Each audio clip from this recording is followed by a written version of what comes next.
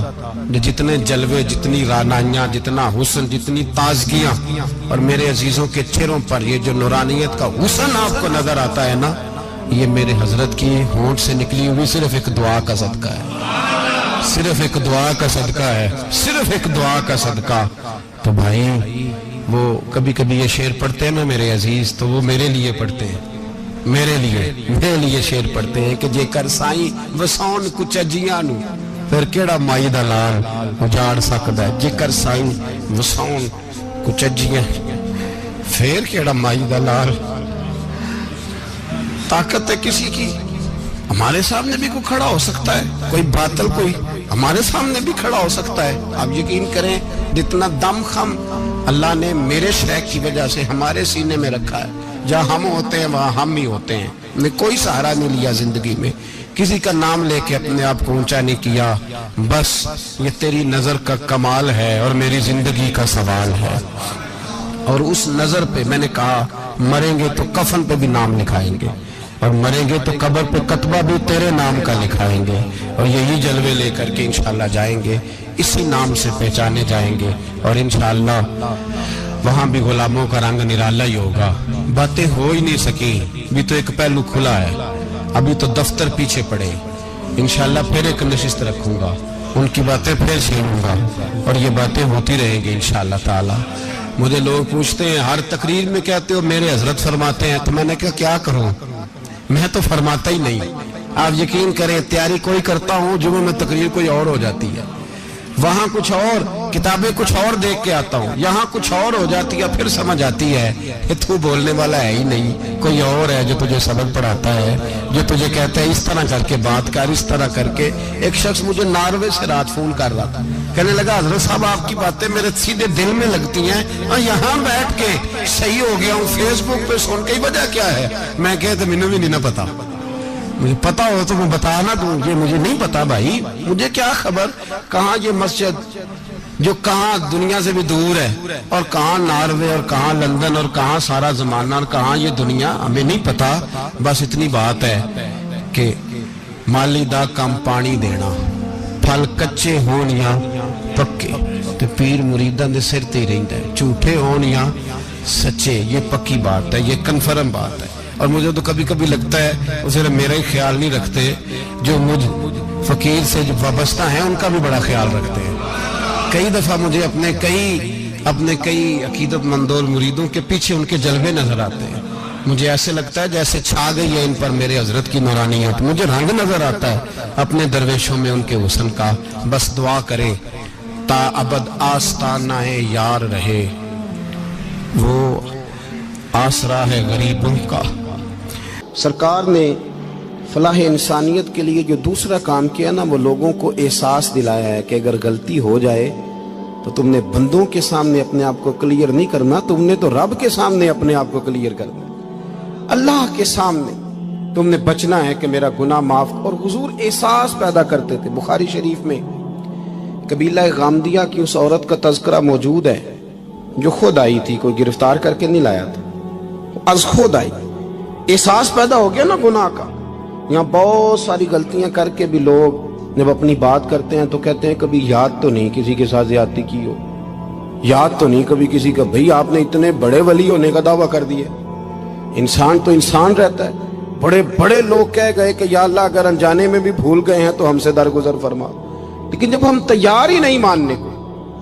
حضرت انس بن مالک کہتے ہیں وہ خاتون آئی، کوئی پکڑ کے نہیں لایا، کسی 14 دنوں کے ریمانڈ پہ نہیں اسے منوایا گیا، اسے وہ خود بخود آئی، اور کریم محبوب علیہ السلام کے سامنے جب وہ کھڑی ہوئی تو اتنے درد سے میں نے کم لوگ روتے دیکھے ہیں جس درد سے وہ روئی۔ عرض کرنے لگی حضور میں غلطی کر بیٹھی ہوں، مجھ سے زنا ہو گیا، مجھے پاک کر دے۔ تو محبوب کریم علیہ السلام نے فرمایا تو کیسے ثابت کرے گی تو نے گناہ کیا؟ یعنی مجرم کو ثابت کرنا پڑ رہا ہے کہ میں گناہ گار۔ یہ وہ کمال ہے کہ انسانوں کو احساس ہونے لگے کہ یہاں ہم غلط ہیں، جب اعتراف جرم ہوتا ہے، جب بیماری کی تشخیص ہوتی ہے تو پھر اس کا علاج بھی ہو جاتا ہے۔ حضرت انس بن مالک کہتے ہیں وہ عرض کرنے لگی حضور میرے پیٹ میں ناجائز بچہ ہے۔ حضور نے فرمایا جا، جب بچہ پیدا ہو تو پھر آنا۔ وہ 8 ماہ کے بعد آئی تو اس کی گود میں پھول سا بچہ تھا۔ حضور نے فرمایا واپس جا، جب روٹی کھانے لگ جائے تو پھر آنا۔ وہ 2 سال 2.25 سال دودھ پلاتی رہی، پھر جب آئی تو بچے کے ہاتھ میں روٹی کا ٹکڑا تھا۔ کریم محبوب صلی اللہ تعالی علیہ وسلم سے آ کے جب اس نے بات کی تو وہ درد سے روئی، کہنے لگی یا رسول اللہ 3 سال ہونے کو ہیں، میں نے گناہ کیا ہے، میں ساری رات سو نہیں پاتی۔ حضور تڑپتی، اگر اس حال میں مر گئی تو اپنے رب کو کیا منہ دکھاؤں، مجھے پاک کر دے، میرے حال پہ رحم فرمائے۔ محبوب کریم صلی اللہ علیہ وسلم نے بچہ ایک صحابی کو دیا، فرمایا بچوں کی طرح پالنا، اور کہا اسے لے جاؤ، پتھر مار مار کے اسے سنسار کر دو۔ صحابہ کہتے ہیں اسے پتھر لگ رہے تھے اور حضور بے چینی کے ساتھ ٹہل رہے تھے۔ آ کے خبر دی حضور وہ تو وصال کر گئی، انتقال ہو گیا۔ فرمایا یہاں تک تو بات اس کی تھی۔ حضرت انس بن مالک کہتے اب محبوب کریم نے صحابیات سے فرمایا اسے غسل دو، کفن پہناؤ، جنازہ تیار ہو جائے تو مجھے خبر کرنا۔ حضرت انس بن مالک کہتے ہیں غسل ہوا، کفن ہوا، جنازہ تیار ہوا تو حیران ہم تب ہوئے جب میرے محبوب نے فرمایا صفیں بناؤ، میں خود جنازہ پڑھاؤں گا، میں خود جنازہ پڑھاؤں گا۔ اور سرکار نے جنازہ پڑھایا تو ایک شخص کی زبان سے نکلا حضور اس ملعون کا معاذ اللہ جنازہ جس نے ناجائز بچہ جنا، اس کے لیے آپ دعا کر رہے ہیں، جنازہ پڑھا۔ حضور فرمانے لگے خاموش ہو جاؤ، تم نے گناہ دیکھا ہے اس کا احساس نہیں دیکھا، تم نے غلطی دیکھی ہے لیکن اس کی توبہ کا انداز نہیں دیکھا۔ اور صاحب کنز العمال نے یہ لفظ نقل کیے ہیں کہ کریم محبوب فرمانے لگے اس نے تو ایسی شاندار توبہ کی ہے کہ اگر میں اپنی ساری امت میں بانٹ دوں تو اللہ سب کی مغفرت فرما دے گا۔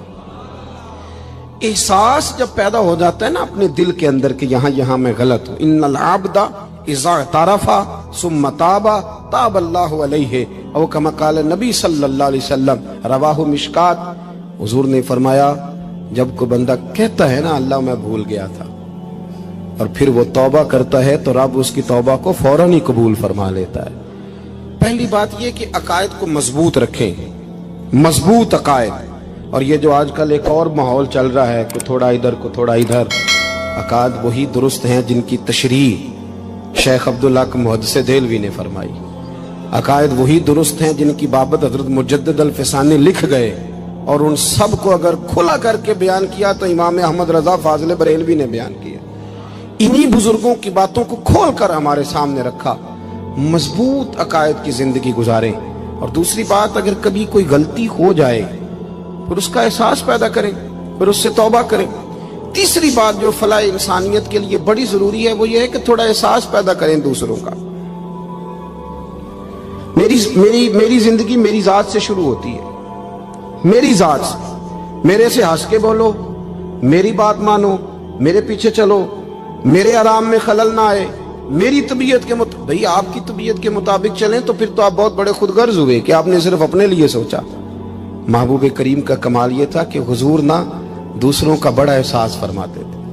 آپ بخاری مسلم کی وہ حدیث پڑھیں تو حیران ہو جائیں کہ سرکار فرماتے ہیں میں جب نماز کی نیت باندھتا ہوں تو میرا دل کرتا ہے میں لمبی نماز پڑھاؤں، جب میرا کسی کام کرنے کو دل کرے تو پھر میں ساری دنیا کو چلنی پڑے تو میں کر جاتا ہوں، لیکن حضور فرمانے لگے کہ میرا دل کرتا ہے میں لمبی نماز پڑھاؤں، لیکن پھر میرا خیال آتا ہے کہ پیچھے بوڑھے بھی ہیں، بیمار بھی ہیں، بچے بھی ہیں۔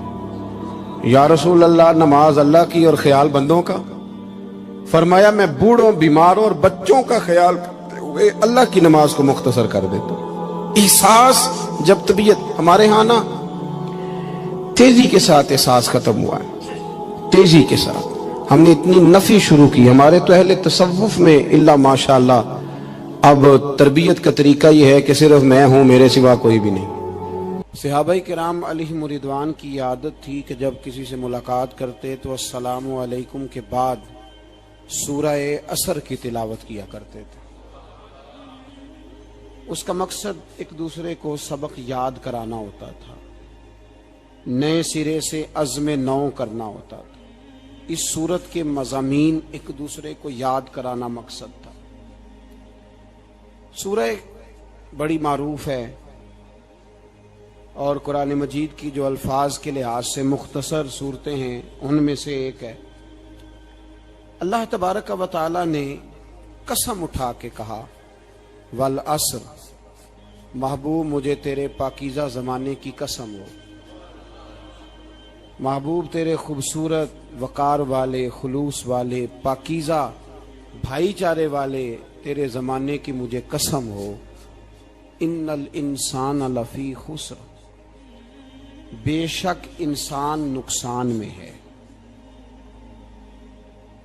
مطلق فرما دی، تاکید لگا کے، ان الانسان لفی خسر، بے شک انسان نقصان میں ہے۔ یا اللہ سارے، فرمایا الا الذین، سوائے ان لوگوں کے، کون؟ جن میں چار خوبیاں پائی جائیں۔ الا الذین آمنوا، ایک تو وہ ایمان لائیں، وعملوا الصالحات، اور پھر نیک اعمال کریں۔ ایمان لائیں، نیک اعمال کریں، اور پھر چپ نہ کر جائیں۔ وتواصوا بالحق، پھر حق بات کا اعلان کریں۔ ایمان لائیں، عمل صالح کریں، تیسرا کام کیا کرنا ہے؟ چلیں سارے بولیں گے تو اعلان بھی ہوگا نا، ایسے تھوڑی ہوگا کہ ایک دو آدمی اعلان کرے تو دنیا جاگ جائے۔ حق بات کا اعلان کرنا ہے۔ ایمان لانے کے بعد، عمل صالح کرنے کے بعد تیسرا حکم کیا ہے؟ آپس میں حق بات کی تلقین کرو، اور حق بات کی تم تلقین کرو اور پھر تمہیں کوئی کہے کچھ نہ، پھر تم پہ ظلم نہ ہو، پھر تمہیں ستایا نہ جائے، یہ کیسے ہو سکتا ہے؟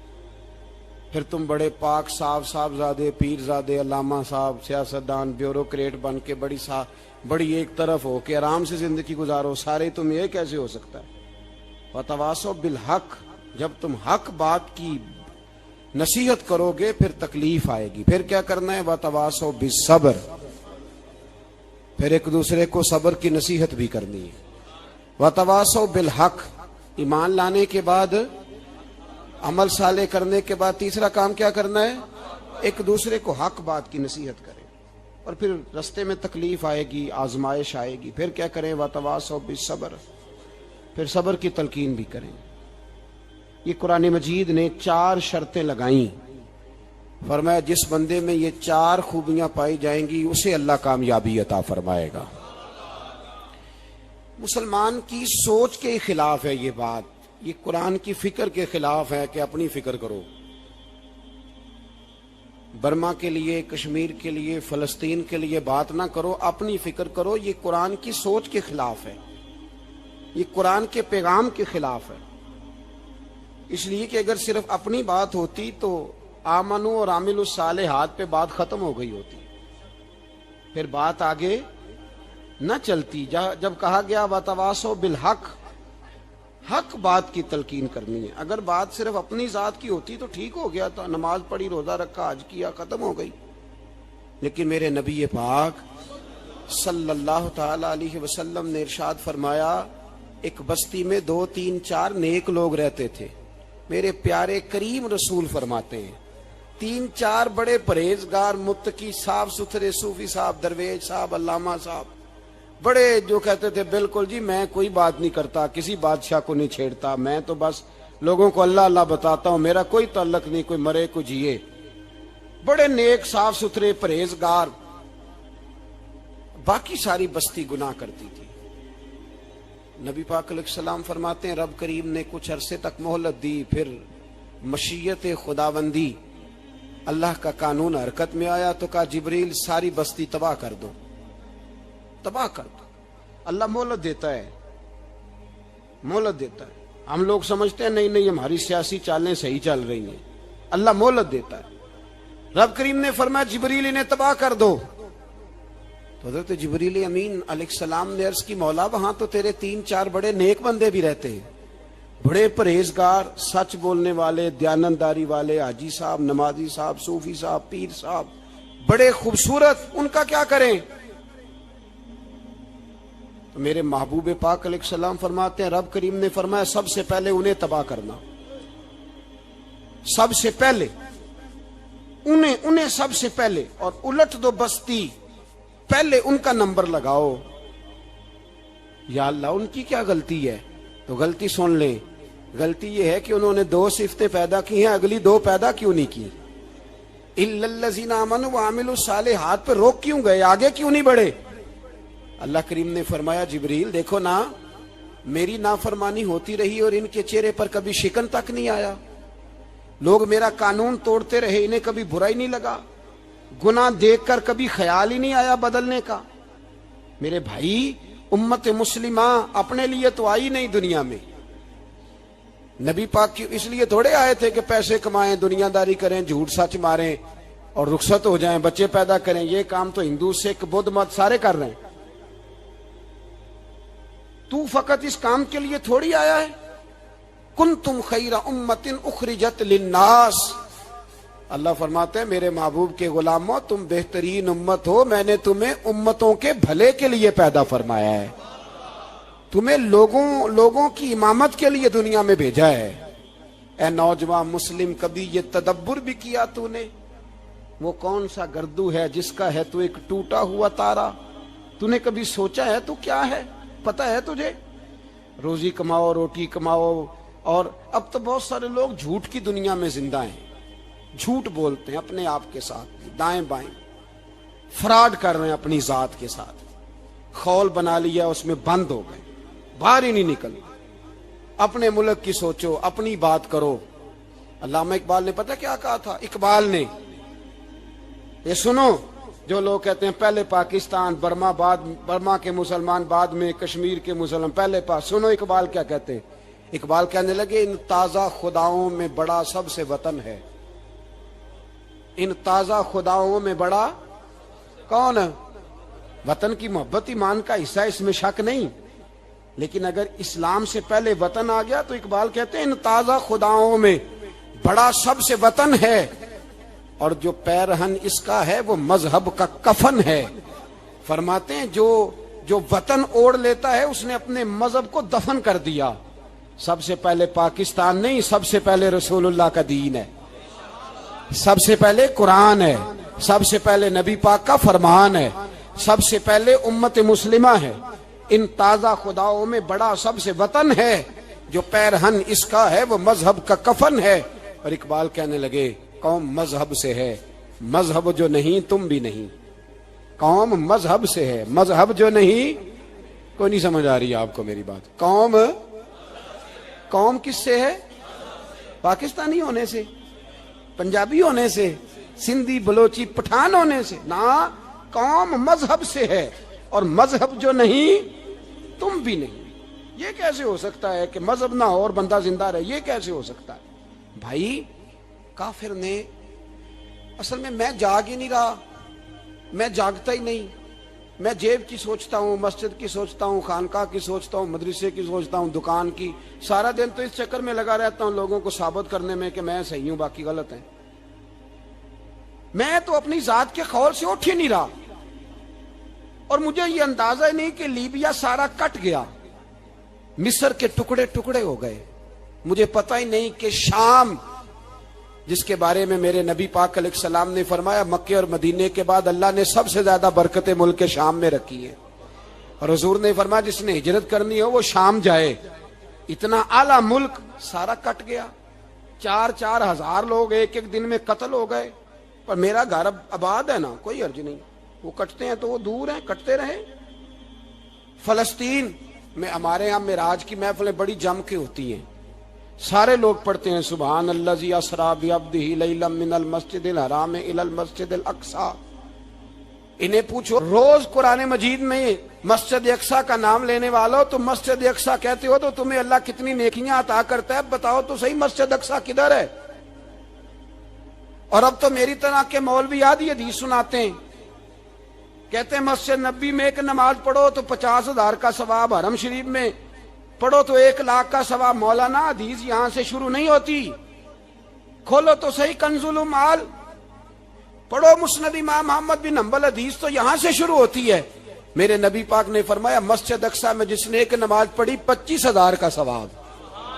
اور میری مسجد میں جس نے ایک نماز پڑھی 50,000 کا ثواب، اور اللہ کے گھر بیت اللہ جس نے پڑھی 1,00,000 کا ثواب۔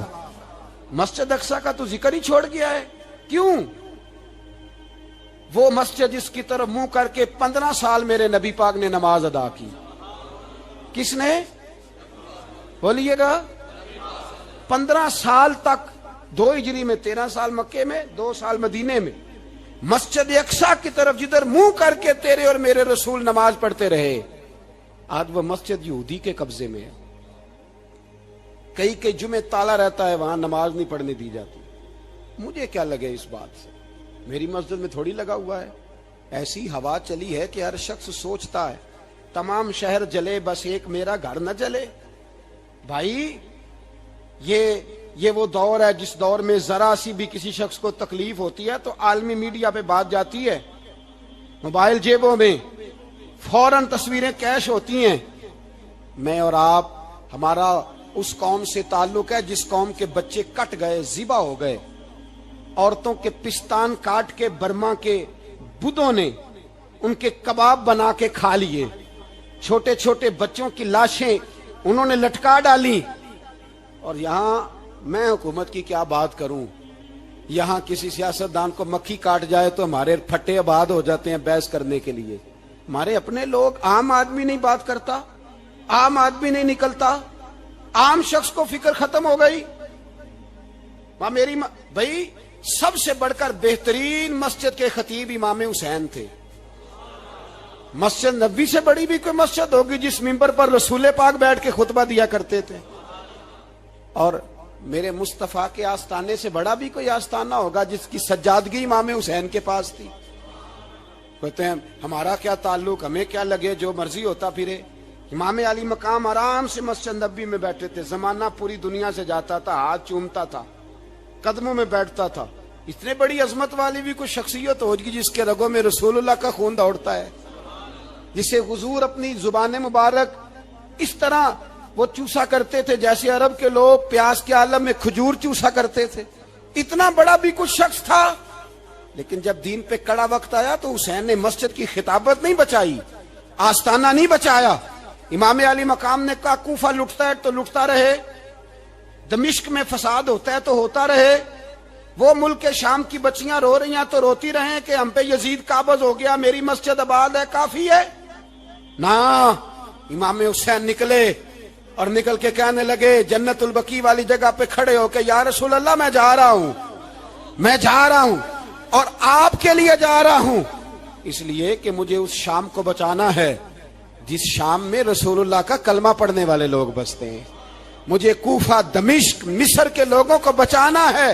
نانا تیرے کرم کے خزینے کی خیر ہو، میں جا رہا ہوں تیرے مدینے کی خیر ہو۔ نکل کھڑے ہوئے امام علی مقام، میدان میں نکلے، کس کے خلاف؟ بولے کون تھا یزید؟ مسلمان تھا۔ اس وقت تک تو سب نے مسلمان لکھا ہے، جس نے کافر کہا شہادت امام حسین کے بعد کا جرم کیا تھا؟ میری گردن جھک جاتی ہے جب میں یہ بات کرتا ہوں، ایمانداری سے کہہ رہا ہوں، جوش خطابت نہیں، میری گردن جھکتی ہے جب میں یہ لفظ ادا کرتا ہوں۔ امام علی مقام اس شخص کے خلاف نکلے، سارے خطبے امام حسین کے پڑھ کے دیکھو۔ امام حسین نے فرمایا یزید شرابی ہے، شرابی مسلمانوں کا حکمران ہو سکتا؟ آپ نہ بولیں بے شک، پر بات تو سچی ہے نا۔ امام حسین نے فرمایا شرابی کو ووٹ دیا جا سکتا؟ فرمایا رنڈیوں کا ناچ دیکھتا ہے جو مجرے دیکھے، جو رنڈیوں کے ناچ دیکھے وہ مسلمانوں کا حکمران ہو سکتا؟ امام حسین میدان میں نکلے اور 18 سال کے علی اکبر سے لے کر 6 مہینے کا علی اصغر دے دیا، لیکن شرابی کو برداشت، بے حیا کو برداشت تو میں کیسے کرتے؟ دوستی قاتل سے بھی، مقتول سے یارانہ بھی، اپنی جیب سے فلیکسیں چھپوا کے ظالموں، جابروں، بدماشوں کو ووٹ دیتے ہو۔ امام حسین کو تیری دیگ کی ضرورت ہے جو تو 10 محرم پہ پکاتا ہے، چاولوں کی ضرورت ہے جو تو نے 9 محرم کو پکائے، ان کو اس بریانی کی عادت تھی جو تو نے پکائی ہے۔ میرے گھر میں فلاں ایم این اے، ایم پی اے صاحب آ گئے تھے، امام حسین کے گھر کے اندر یزید نے پیغام بھیجا. اس نے کہا جیسے کہو گے کر لوں گا, جتنے پیسے کہو گے دے دوں گا, جتنی مسجدیں کہو گے بنوا دوں گا, جتنے ادارے کہو گے تعمیر ہو جائے, مجھے نہ چھیڑو. آپ نے فرمایا نہ, مسجد مدرسے اس وقت آباد رہتے ہیں جب حکمران صحیح ہوتے ہیں, اور جب حکومتیں غلط ہوتی ہیں تو پھر مساجد آباد, پھر مدارس کی آباد کاری ہو ہی نہیں سکتی. میں دین میں نیا رکھنا کھول دوں, امام علی مقام کھڑے ہوئے, پر میں کیا کروں, حکومت کیا کروں, حکومت سے کیا کہوں. اگر میری ملت کے اپنے جوان کے موبائل میں رنڈیوں کا ناچ ہو تو 10 محرم کو تو امام حسین کربلا میں تڑپ جاتے ہوں گے. اگر 9-10 محرم کو جو نکلا امام علی مقام کی بات کرنے کے لیے, وہ نوجوان اگر سگریٹ کا, شراب کا, بدماشی کا عادی ہو تو حضرت علی اصغر کہیں گے نا میری قربانی کا کیا بنا, وہ تو نکلے تھے عریانی اور فحاشی کے خلاف. اور اگر ملت کا جوان روز چوک میں کھڑے ہو کے لڑکیوں کو تاڑتا ہو تو حضرت علی اکبر تو اپنی قبر میں روتے ہوں گے کہ یہ اس قوم کے لیے جان دے دی جو آج یزیدی طریقوں پہ عمل کر رہی ہے, جو ساری رات گند دیکھ کے سوتی ہے, جو ساری رات بے حیائی, فحاشی اور عریانی میں لگی رہتی ہے. ان لوگوں کے لیے جان دے دی. اتنا ظلم ان شہیدوں کے ساتھ, اور 10 محرم کو دیگ پکا کے کہتا ہے میں امام حسین کا ماننے والا ہوں, میں امام علی مقام سے پیار کرنے والا ہوں. نہ بھائی, نہ دو رنگی چھوڑ کے یک رنگ ہو جا, سراسر موم ہو جا یا سنگ ہو جا. امت مسلمہ کو بیدار ہونا پڑے گا. امام علی مقام میدان میں نکلے, ڈٹ کے نکلے, اور امام نے فرمایا میدان میں نکل کر کہ میرا وطن مدینہ ہے, میرا وطن مدینہ ہے, پر مدینہ بعد میں, رسول اللہ کا دین پہلے. تو پاکستان کی بات کرتا ہے.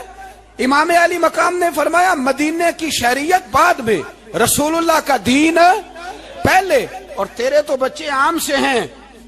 امام حسین نے فرمایا میری گود میں جو بچے ہیں وہ رسول اللہ کے نواسے ہیں, پر بچے بعد میں, نبی پاک کا دین پہلے. آپ نے فرمایا تیری بیٹی بڑی باوقار ہوگی, اس کی بڑی عزت ہے, تو کہتا ہے بیٹی کی وجہ سے بلیک میل ہو گیا, لیکن جو شان خدا نے حسین کی بیٹی کو عطا فرمائی, جن بچیوں کا سر کا بال ننگا ہو جائے, سر کا بال ننگا ہو جائے, تو امام شورانی فرمایا کرتے تھے اگر مدینے میں کسی سید زادی کے سر کا بال ننگا ہوتا تھا تو سورج اپنا منہ چھپا لیا کرتا تھا, سورج چھپ جاتا تھا بادلوں کی اوٹ میں. اور مدینے والے سمجھ لیتے تھے کہ گھر میں کام کرتے کرتے کسی سید زادی کے سر کا کوئی بال ننگا ہو گیا. ان شہزادیوں کا اتنا وقار. اور امام علی مقام نے فرمایا بیٹیوں کی فکر بعد میں, رسول اللہ کا دین پہلے. پہلے رسول اللہ کا دین. قوم مذہب سے ہے, مذہب جو نہیں تم بھی نہیں. یاد رکھ میرے بھائی, امام علی مقام رضی اللہ تعالیٰ عنہ نے میدان میں نکل کر پہلے مذہب کی بات کی. اور آج دین نبی دا وانگ یتیمہ رووے تے کرلاوے تے آکھے میں کتھوں لبا عمر بہادر, میں کتھوں لبا عمر بہادر جیڑا مینوں سینے لاوے. معصوم بچے, معصوم. آج تک کدھر ہے تمہارا اقوام متحدہ؟ بلاؤ نا اسے. بھیک مانگتے پھرتے ہو, کافروں سے بھیک مانگتے ہو. بچہ شام کو گھر نہ آئے تو ماں دروازے پہ نظر لگا کہتی بیٹے ٹائم پہ آ جایا کر, مجھے نیند نہیں آتی, وقت پہ. برما کی اس ماں سے بھی جا کے پوچھو جس کا بچہ پلٹ کے آئے کوئی نہیں, آیا ہی نہیں, اس سے بھی پوچھو. بچے نے آدھی رات کو روٹی مانگ لی تو فالج زدہ ماں, اس کو فالج تھا, وہ رینگتی ہوئی اٹھی اور اس نے اپنے لال کو روٹی پکا کے دی. باپ کہتا رہا چل چھوڑ, سو جا بیٹے تیری اماں. اس نے کہا نہیں مجھے نیند نہیں آتی, بیٹا بھوکا ہے. اس ماں سے بھی کبھی پوچھ, اس ماں سے جو بنگلہ دیش کے خیمے میں بیٹھی ہے تو بی بی سی لندن کا رپورٹر کہتا ہے کہ تیری خواہش کیا ہے؟ کہتی کوئی بھی نہیں, چلو 2 دن کے بعد ہی صحیح میرے بیٹے کو ایک روٹی دے جایا کرو, اے روٹی مانگتا ہے مجھ سے, میں کدھر سے لاؤں؟ یہ لوارث قوم ہے. میں حکمران سے جا کے بات کروں جب میرا اپنا نمازی مسلمان کہتا ہے پہلے پاکستان کے بچے تو پال لو. میرے بھائی تجھے خبر ہی نہیں, یہ تو جانا تو کبھی گنبد خضرا پہ تو میرے مصطفیٰ نے فرمایا من ازا مسلم فقد ازانی، فرمایا جب میرا مسلمان تکلیف میں ہوتا ہے تو میں گنبد میں تکلیف میں ہوتا ہوں، مجھے درد ہوتا ہے، مجھے اذیت ہوتی ہے۔ پوچھ جا کے محبوب پاک سے، میرے عزیز کسی کو غم ہی نہیں ان لوگوں کا، کسی کو پرواہ ہی نہیں، کچھ سوچتا ہی نہیں ان کے بارے میں۔ میں اپنے گھر میں مست ہوں، آپ اپنے گھر میں مست ہیں۔ میرے رسول اللہ کی امت لٹ گئی ساری، جگہ جگہ تباہی، ایک انچ دھرتی پر زمین ایسی نہیں جو کافر کی ہو اور خون بہتا ہو۔ ایک ریمنڈ ڈیوس امریکی کتا یہاں بند تھا مسلمانوں کے قتل میں، انہیں اپنی قوم کی اتنی فکر تھی وہ راتوں رات چھڑا کے لے گئے، لیکن میری اور تیری بہن عافیہ صدیقیہ سالوں سے بند ہے۔ تڑپ کے پوچھا ہے مسلمانوں نے کہ اس کی غلطی تو بتاؤ، اس کا قصور نہیں پر وہ بند ہے، کوئی نہیں بات کرنے والا، کوئی نہیں۔ مسجد جانے جمعہ تو پڑھانا ہے، اس میں غرض نہیں درد ہے کہ نہیں کہ اس میں تو اتنا پتہ ہے 1 گھنٹے تقریر ہے کرنی ہے۔ پیر صاحب صبح سے شام تک تعویذ لکھتے، سیاستدان صبح سے شام تک جنازہ بھی تب پڑتا ہے کہ مجھے ووٹ ملیں گے۔ تاجر کہتا ہے بس دکان چلنی چاہیے، مر جائے میری طرف سے ساری دنیا، بس کرو، اس خول سے باہر نکلو۔ اے نوجوان مسلم، کبھی یہ تدبر بھی کیا تو نے وہ کون سا گردوں ہے جس کا ہے تو ایک ٹوٹا ہوا تارا؟ تو نے سوچا ہی نہیں کبھی، تجھے کبھی خبر ہی نہیں ہوئی کہ یہ کس قدر بڑا کام تھا؟ میرے رسول پاک صلی اللہ علیہ وسلم کے غلاموں جاگو۔ میں دعائی دیتا پھرتا ہوں، میں کہتا ہوں جٹ بن کے بڑا جی لیا، بٹ رائی انصاری بن کے بڑا جیا، بس کر دو، بس کر دو۔ اب مسلمان بن کے جینا سیکھو، اب اپنی پہچان رسول اللہ کی غلامی بناؤ۔ اب کہو پہلے دین باقی ہر چیز بعد میں، بس کرو، بہت ہو چکا ہمارے ساتھ، اب تھوڑا جاگو۔ میں بہت ساری باتیں دل میں لے کے آیا تھا جو آپ سے کرنی تھی، پر یہ لفظ ہیں کہ ٹوٹتے ہی جا رہے ہیں، بات ہے کہ سمت کا تعین ہی نہیں ہو پا رہا۔ میرے بھائی میں تو کبھی کبھی سوچتا ہوں لگتا ہے رب بھی ناراض ہو گیا ہے اور ہمیں منانے کا طریقہ بھی بھول گیا ہے۔ نہ ہماری مسجدوں میں تہجد پڑھی جاتی ہے، نہ کسی کو نماز توبہ یاد رہی، نہ کوئی استسقاء والا ہے، کوئی نہیں۔ جو پیر صاحب کے پاس جا کے بیٹھتا ہے تھپکی دیتے ہیں، کہتے ہیں جا تیرا کام ہو جائے گا موج کر، کبھی نہیں کو کہتا توبہ بھی کر، استغفار بھی پڑھ، یہ داڑھی پوری کر، دین رسول اللہ کا اس کی طرف تو توجہ کر۔ کوئی تبلیغ ہی نہیں کرتا، سارے پھوکا پھاکی پہ لگ گئے ہیں، کوئی خیال ہی نہیں آ رہا کسی شخص کو کہ ہماری تباہیوں کا سبب کیا ہے۔ کہ علاقہ تک قبرص فتح ہوا، تمام لوگ نعرے لگا رہے ہیں، حضرت ابو ذر غفاری کونے میں بیٹھ کے رونے لگ گئے۔ مسلمانوں کو فتح ملی، سب لوگ نعرے لگا رہے ہیں، خوشی ہو رہی ہے کہ علاقہ فتح ہو گیا۔ حضرت ابو ذر غفاری رونے لگے اور تڑپ کے روئے۔ لوگوں نے کہا ابو ذر کیوں روتے ہو؟ آپ فرمانے لگے یہ لوگ برسوں سے قابض تھے اس شہر پر، یہ جن لوگوں سے آج ہم نے لیا ہے یہ برسوں سے، دل کے کانوں سے کھل سننے والی بات ہے، فرمانے لگے یہ برسوں سے قابض تھے، انہوں نے اللہ کی نافرمانی کی ہے تو آج علاقہ ان کے ہاتھوں سے نکل گیا ہے۔ میں رو اس لیے رہا ہوں کہ خدایا کہیں ہم سے بھی نافرمانی نہ ہو اور یہ ہمارے ہاتھوں سے بھی نہ نکل جائے۔ شام نکل نہیں گیا ہمارے ہاتھوں سے، لیبیا نکل گیا، مصر نکل گیا، عراق نکل گیا، افغانستان نکل گیا، اور اگر دیکھو تو بالواسطہ بلا واسطہ ہر جگہ کافر کا ڈیرا، وہ رو رہے ہیں، کہتے ہیں جب قوم اللہ کی نافرمانی کرتی ہے تو علاقے نکل جاتے، تڑپ رہے ہیں۔ مجھے کوئی فکر نہیں، کوئی نہیں رویا مصر کے جانے پر، کوئی نہیں رویا لیبیا کی تباہی پر، شام کے بچوں پہ کوئی نہیں رویا۔ ہم لوگ یہاں عید مناتے رہے، عید پر لوگ نئے کپڑے لیتے رہے اور برما کے مسلمانوں کو کفن تک نصیب نہ ہوا، کوئی نہیں تڑپا ان لوگوں پر، کسی کو خیال نہیں آیا۔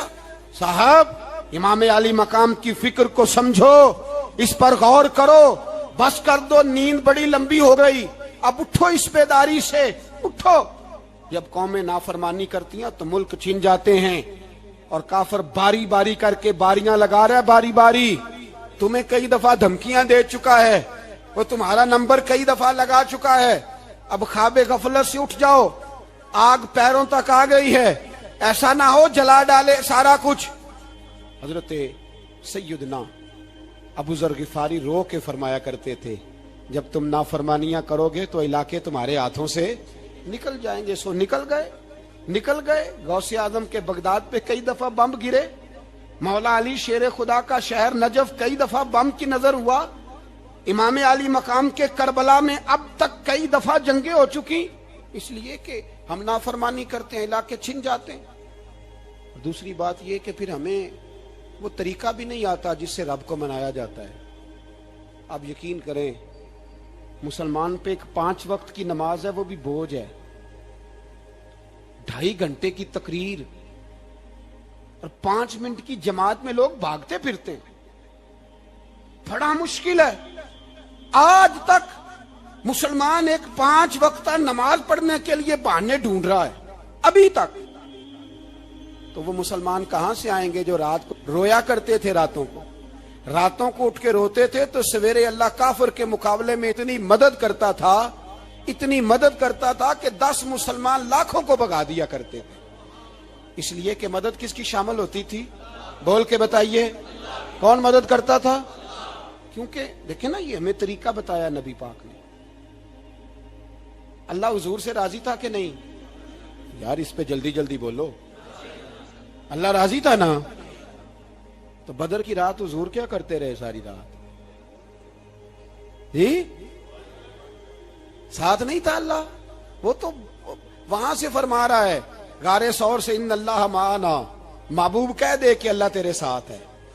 وہاں سے محبوب کہہ رہے ہیں اللہ ہمارے ساتھ ہے. وہاں سے اللہ ساتھ تھا, پر ساری رات بدر کی ساری رات. اور دعا کا رنگ کیا تھا؟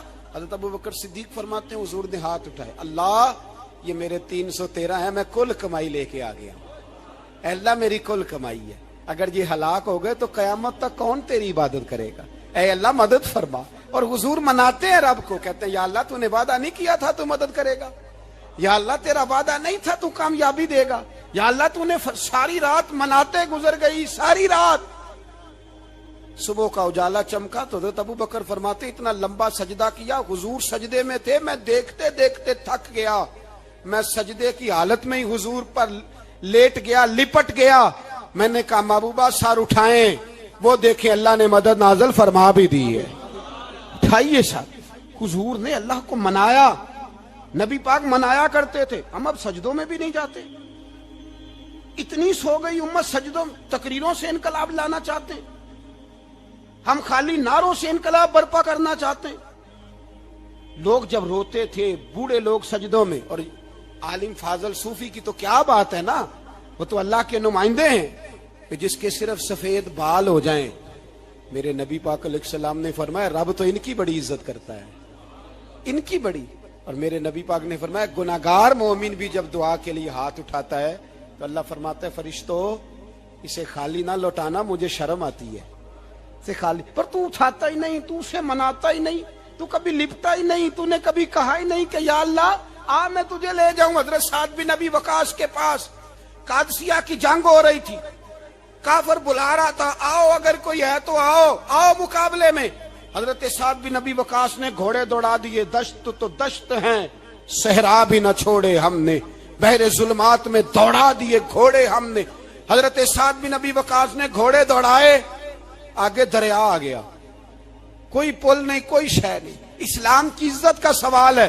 حضرت سعد بن ابی وقاص نے ہاتھ اٹھائے اور کہا اے اللہ اگر تو موسیٰ کی نافرمان قوم کو رستہ دے سکتا ہے تو ہمارے دلوں کو جانتا ہے, ہم تو اپنے رسول کے فرما بردار غلام ہیں. آنا مہربانی کر کی اگر تو نے دل مسلم کی دل جوئی نہیں تو ہمیں تانا دیں گے بت کے مسلم کا خدا کوئی نہیں.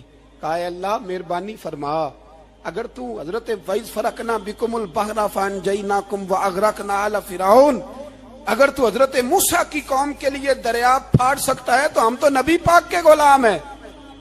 صحابہ کہتے ہیں جناب سعد نے دعا مانگی تو دریا نے رستہ عطا فرما دیا. یار تو دعا بھی نہیں مانگتا. حضور نے فرمایا دعا صلاح المومن, دعا مومن کا ہتھیار ہے, تو نے یہ بھی چھوڑ دیا ہے. اب تو باتیں کر کے, تبصرے کر کے, ٹی وی دیکھ کے, اپنی رائے قائم کر کے, کمنٹس کر کے سو جاتا ہے, یہ بھی سوتا خشک ہو گیا. تو دعا تک نہیں مانگتا. فرماتے ہیں دعا مانگی تو دریا نے رستہ دیا, اور جب اس کنارے نکلے تو حضرت سعد کہنے لگے کسی کی کوئی شے تو نہیں رہ گئی دریا میں, کوئی چیز تو نہیں رہ گئی. ایک صحابی کہنے لگے پیالہ رہ گیا ہے. تو حضرت سعد فرمانے لگے او دریا ہمارا پیالہ واپس نہیں کر دیتا. تو کہتے ہیں کہ لہر آئی تو پیالہ بھی باہر پھینک گئی. او بھائی ہم اسی رسول کا کلمہ پڑھتے ہیں جن کا حضرت سعد بن ابی وقاص نے کلمہ پڑھا تھا. اور کسی جگہ میرے نبی پاک نے نہیں فرمایا اللہ صحابی کی سنے گا بعد میں آنے والوں کی نہیں سنے گا, کسی جگہ نہیں کہا. پر تو کشکولے دعا بھی نہیں اٹھاتا, مصیبت میں بھی اب یاد خدا ہم کو نہیں آتی, دعا منہ سے نہ نکلی جیبوں سے عرضیاں نکلی, تو یہ کام بھی نہیں کرتا. میرا دل کرتا تھا چلو اور کچھ نہ ہو مسجدوں میں اجتماعی دعا ہی ہو جائے, پر اس طرح بھی توجہ نہیں. وہاں بھی کہتے ہیں مولوی صاحب جلدی کرو گھر جانا ہے, اتنی لمبی دعا, اور کمنٹس کر رہے ہیں لوگ, کہتے ہیں آپ اپنے گھر کی سوچیں. میرے بھائی دعا, صلاح الدین ایوبی فلسطین کی جنگ لڑ رہے تھے, خبر آئی کہ عیسائیوں کا ایک بحری بیڑا, بحری جہاز اسلحہ لے کے آ رہا ہے, نیزے ہیں, تلواریں ہیں, تیر ہیں. صلاح الدین ایک بزرگ تھے, ان سے ملے تو کہنے لگے بابا جی آپ بھی دعا کرو. میں بھی دعا کرتا ہوں. مسلمانوں کے پاس پہلے اسلحہ نہیں, عیسائیوں نے اور منگا لیا ہے, کہیں ایسا نہ ہو مسلمانوں کے خلاف اتنا اسلحہ استعمال ہو. یہ بات کہی, بابا جی کو دعا کا کہا, خود مسجد اقصی میں ساری رات روتے رہے. صلاح الدین ساری رات, ہمارا حکمران جسے ربنا آتنا فی الدنیا پوری نہیں پڑھنی آتی, اور اب تو ایسے پیر آ گئے ہیں میدان میں جو سورہ فاتحہ سیدھی نہیں سنا سکتے الا ماشاءاللہ. ساری رات صلاح الدین ایوبی روتے رہے. وہ بزرگ کہتے ہیں میں بھی کونے میں تھا, پر جس درد سے اس نے دعا مانگی میں نہیں مانگ سکا. سویرے خبر آئی کہ دشمن کا وہ بحری بیڑا جو اسلحہ لے کے آ رہا تھا دریا میں غرق ہو گیا ہے. صبح خبر آئی تو وہ شخص ایک آگے بابا جی سے کہنے لگا بابا جی وہ بحری بیڑا دریا میں غرق ہو گیا. تو بابا جی رو پڑے, کہنے لگے دریا میں غرق نہیں ہوا, صلاح الدین ایوبی کی آنسوؤں میں غرق ہو گیا ہے. اس کے آنسوؤں میں غرق ہو گیا ہے, اس نے رب سے دعا ہی ایسی مانگی, اس کے آنسوؤں میں. تو دعا بھی نہیں مانگتا میرے بھائی مسلمانوں کے لیے, تو دعا بھی نہیں مانگتا. امام حسین میدان کربلا میں تھے, ایک راوی کہتا ہے 3 دن پانی بند رہا ہے, روٹی بند رہی ہے, پر قرآن پاک کی تلاوت 1 منٹ کے لیے بھی بند نہیں ہوئی, دعا اور التجا 1 منٹ کے لیے بھی بند. حسین کے خیمے سے یہ آواز بار بار آتی رہی, یا اللہ استقامت بھی دے اور صبر بھی عطا فرما. دعا کا رستہ بند, تلاوت بند نہیں ہوئی, اللہ کی بارگاہ میں سجدے بند نہیں ہوئے, تو چھوڑ گیا ہے. تو دعا تک نہیں مانگتا. دعا تو انقلاب برپا کر دیتی ہے, دعا تو حالات بدل دیتی ہے, دعا تو تبدیلی لے آتی ہے. کوئی بیٹھا ہوا مجھے دور دعا دیتا ہے, بس دعا دیتا, فقط دعا دیتا ہے. کوئی بیٹھا ہوا مجھے دور دعا دیتا ہے, میں ڈوبتا ہوں پر سمندر اچھال دیتا ہے. وہ بھائی تو دعا بھی چھوڑ گیا. پہلی بات آپ کی خدمت میں یہ ہے کہ جاگیں, مسلمان بنے. دوسرا کچھ نہیں کر سکتے تو دعا تو کر سکتے ہیں نا, دعا کا رستہ اپنائیں. اور پھر میرے نبی پاک علیہ السلام نے 2 باتیں فرمائی, کان کھول کے سن لینا. 2 باتیں حضور نے فرمایا ایک وقت آئے گا کہ میری امت کے خلاف کافر ایک دوسرے کو آوازیں دیں گے, آؤ مسلمانوں کو ماریں, آؤ مسلمانوں. تو صحابہ نے کہا یا رسول اللہ کیوں, ہم تھوڑے ہو جائیں گے. فرمایا نہیں تم بہت زیادہ ہوں گے. 56 اسلامی ملک ہیں دنیا میں, کتنے بول کے بتانا ہے. اتنا سا برما ہے, کسی غیر مسلم کا کتا مر جائے تو یہ چیخ پڑتے ہیں, اور یہاں کہتی ہے اقوام متحدہ کہ جی وہ ہمیں داخل نہیں ہونے دے رہے. تو بند کرو پھر سلامتی کونسل, تحلیل کر دو, اقوام متحدہ ختم کرو. اگر تمہاری کو سنتا نہیں تو بنائی کیا ہے, صرف مسلمانوں کو پریشرائز کرنے کے لیے. اور ہمارے مسلمان بھیک مانگتے پھرتے ہیں, کہتا ہے کہا ہے ہم نے اقوام متحدہ سے. اب تم اپنے لیے کافر سے بھیک مانگو گے, کافر سے بھیک مانگو گے. میرے عزیز نبی پاک علیہ الصلوۃ والسلام نے فرمایا کافر ایک دوسرے کو بلائیں گے مسلمانوں کو مارے. یا رسول اللہ ہم تھوڑے ہوں گے. فرمایا بہت زیادہ ہوں گے. تو حضور کیا ہوگا؟ فرمایا تمہیں وہن ہو جائے گا. یا رسول اللہ وہ کیا ہے؟ فرمایا دنیا سے پیار ہو جائے گا, مرنے کو دل نہیں کرے گا. دنیا سے اور مرنے کو. اس وقت سمجھ لینا کافر تم پہ حاوی ہے, میں اپنا اندازہ کروں، آپ اپنا کریں، مجھے دولت سے کتنا پیار ہے اور آپ کو کتنا پیار ہے۔ جھانک کے سنیں یہ لفظ رسول پاک کے صلی اللہ علیہ، حضور نے فرمایا جب تجھے دنیا سے پیار ہو جائے، دولت سے پیار ہو جائے، اقتدار سے پیار ہو جائے، اور جب تجھے موت بری لگنے لگے، تیرا مرنے کو دل نہ کرے، پھر کافر تیرے اوپر چڑھ آئے گا۔ آج دولت ہی تو رہ گئی ہے، باقی بچا کیا ہے؟ میں اکثر کہتا ہوں شادیاں نہیں ہوتی، تجارتیں ہوتی ہیں۔ لڑکی والے کہتے ہیں کہ لڑکا زیور کتنا ڈالے گا، لڑکے والے کہتے ہیں لڑکی جہیز کتنا لائے گی۔ تجارت، ہر جگہ دولت، ہر جگہ پیسہ، ہر جگہ سرمایہ۔ جہاں جس معاشرے میں تلاوت بکے، نعت بکے، تقریر بکے، اس سے زیادہ اور تباہی کا معاملہ کیا ہوگا؟ میرے عزیز، میرے رسول پاک علیہ الصلوۃ والسلام کے صحابہ کے قریب دنیا داری آ سکی نہیں آئی۔ حضرت ابو بکر صدیق نے پانی مانگا تو لوگوں نے دودھ دیا، فرمایا پیچھے کرو۔ ابو بکر نے نعمتیں چھوڑ دیے۔ اب ابو بکر وہ والا کام کرتا ہے جو رسول پاک نے کیا ہے۔ فرمایا نہ دودھ شاید پیش نہ کرو، جو مانگتا ہوں بس وہ دو۔ حضرت ابو بکر صدیق نے بڑے مالدار تھے۔ حضرت عمر فاروق رضی اللہ تعالیٰ عنہ کے پاس صحابہ کرام جمع ہو کے آئے، کون سا ایسا شخص ہے جس کی تنخواہ میں اضافہ ہو جائے؟ تو لوگ کہتے ہیں نہیں مجھے نہیں چاہیے، پر ہم نے وہ لوگ دیکھے ہیں۔ حاجی صادق صاحب کو مسجد والوں نے کہا 1000 روپیہ تنخواہ بڑھانی ہے، تو حاجی صاحب کہنے لگے میرا بڑا سونا گزارا ہوتا ہے، مینوں نہیں بڑے نے۔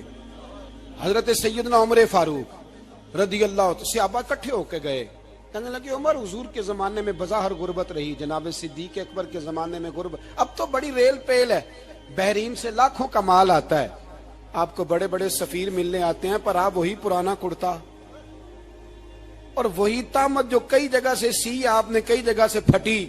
اور حضرت عمر ایک دن عید کی نماز پڑھانے گئے تھے تو ننگے پیر ہی چلے گئے۔ لوگوں نے کہا جوتا، فرمایا ٹوٹ گیا تھا یار، پہننے کے قابل نہیں تھا۔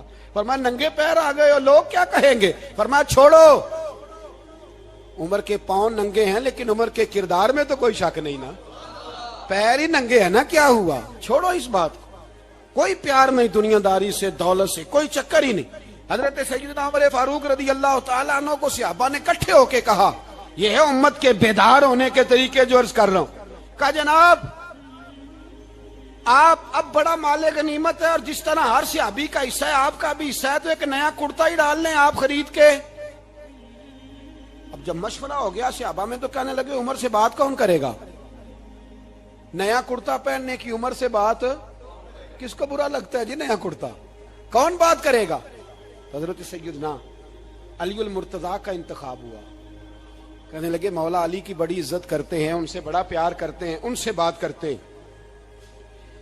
تو حضرت علی کو بلایا گیا، عرض کی حضور مہربانی فرمائیں، حضرت عمر سے کہے نئے کرتے کے لیے۔ آپ فرمانے لگے عمر میری بڑی قدر کرتا ہے، بڑی بات سنتا ہے، پر یہ والا کام نہیں میں عمر سے کہہ سکتا، یہ کسی اور سے کہو۔ تو کہنے لگے آپ رہنمائی کر دیں، کس کو کہیں؟ تو جناب علی المرتضیٰ فرمانے لگے اگر حضرت عائشہ صدیقہ سے کہو گے تو عمر فوراً مان جائے گا، وہ مومنوں کی ماں ہیں۔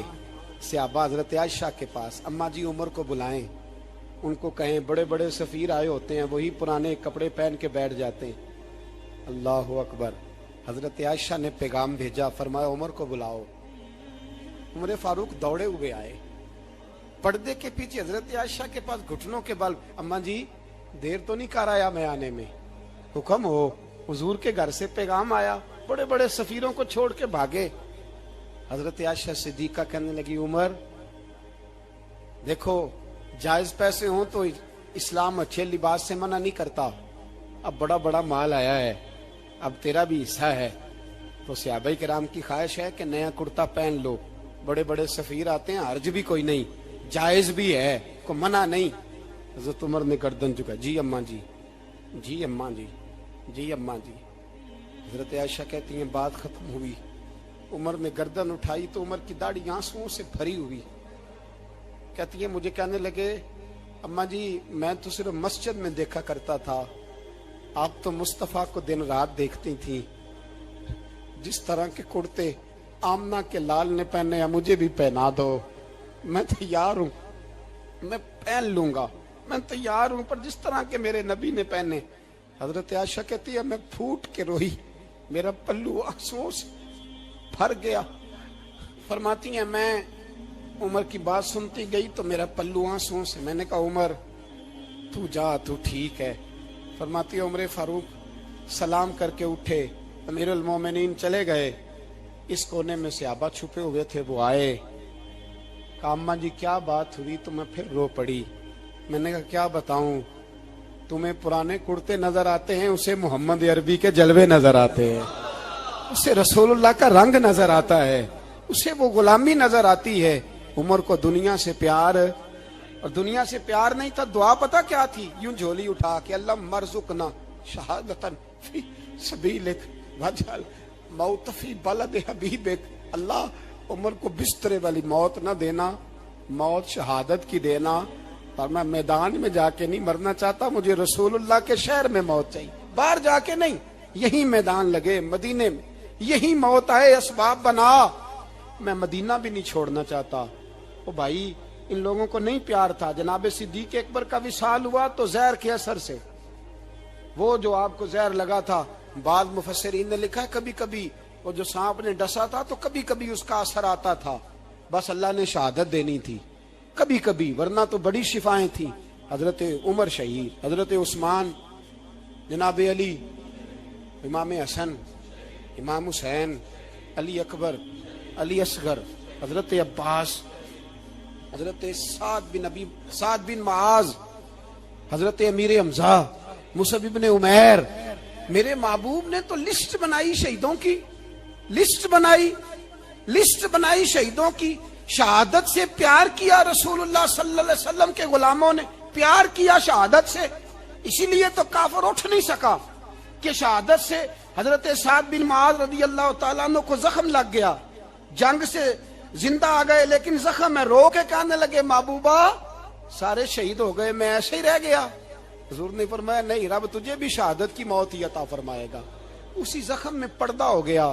میرے بھائی حضرت عمر بن جموح رضی اللہ تعالیٰ عنہ 4 بیٹے لے کے احد کے میدان میں آئے. کہا محبوبہ میرے 4 ہی تھے, میں سارے لے آیا ہوں, سارے ہی قبول ہیں؟ فرمایا ٹھیک ہے. پھر خود بھی زرہ پہن لی. ایک ٹانگ سے لنگڑے تھے, ٹانگ چھوٹی تھی. حضور نے فرمایا تو نے کیوں لباس پہن لیا ہے؟ کہا حضور میں نے بھی تو جہاد پہ جانا ہے نا. حضور نے فرمایا تیرے 4 بیٹے جو جا رہے ہیں. تو کہا یا رسول اللہ کیا لنگڑے جنت میں نہیں جا سکتے؟ حضور لنگڑے اللہ کو قبول نہیں, میں نہیں جا سکتا. تو میرے نبی پاک صلی اللہ علیہ وسلم نے فرمایا نہیں, جنت تو تیرا انتظار کر رہی ہے. کہا حضور پھر میں بھی جاؤں گا, بچے جائیں گے تو میں بھی جاؤں گا. ایک بی بی احد کے دن 3 سال کا بچہ لے کے گھر سے نکلی. بیبیوں کو کہتی ہے میرا خامد بھی بدر میں شہید ہوا, بھائی بھی اور باپ بھی. آج حضور نے پھر بلایا ہے, دل کرتا تھا کوئی جوان بیٹا ہوتا تو میں پیش کرتی, پر اب میرے پاس یہ 3 سال کا ہی ہے. بچہ لیا مدینے میں مسجد نبوی میں. حضرت بلال سے کہنے لگی 2 منٹ حضور کا دیدار چاہیے. نبی پاک آئے, کیسے آئی ہو؟ کہنے لگی محبوبہ میں شہید کی بیٹی, شہید کی بہن, شہید کی بیوہ ہوں. میرے پاس اب جوان تو کوئی نہیں, یہ 3 سال کا ہی ہے. حضور نے مسکرا کے فرمایا یہ کرے گا کیا کرے گا؟ کہنے لگی حضور سنا ہے اسلحہ تھوڑا ہے, ڈھال کی ضرورت ہے. لوہے کی ڈھال ہوتی تھی, جب تلوار آتی تھی تو آگے کی جاتی تھی. کہا محبوبہ میرا شہید کی اماں بننے کو بڑا دل کرتا ہے, یہ میرا 3 سال کا لے جاؤ, جب تیر آپ کی طرف آیا تو میرا بیٹا آگے کر دینا, یہ ڈھال کا کام تو دے گا نا. ہنستے ہوئے محبوب کی آنکھوں میں آنسو آئے. بچے کو پکڑ کے سینے سے لگایا, ماتھا چوما, فرمایا جا تیرے ساتھ وعدہ ہے قیامت کے دن تجھے شہید کی اماں کہہ کے ہی پکارا جائے گا. وعدہ ہے تیرے ساتھ تجھے شہید کی. میرے بھائی مرنے کو دل ہی نہیں مسلمان. میرے نبی پاک صلی اللہ علیہ وسلم نے فرمایا جس کے دل میں کبھی شہادت کی آرزو پیدا نہیں ہوئی, اس کے سینے میں دھڑکنے والا دل مومن کا ہے ہی نہیں, وہ تو منافق ہے. جو کبھی دین کے رستے میں شہید ہونے کو, میرے بھائیوں دین کو بڑی ضرورت ہے, بڑی ضرورت ہے, بڑی. اے خاصائے خاصان رسول وقت دعا ہے, امت پہ تیری آ کے عجب وقت پڑا ہے.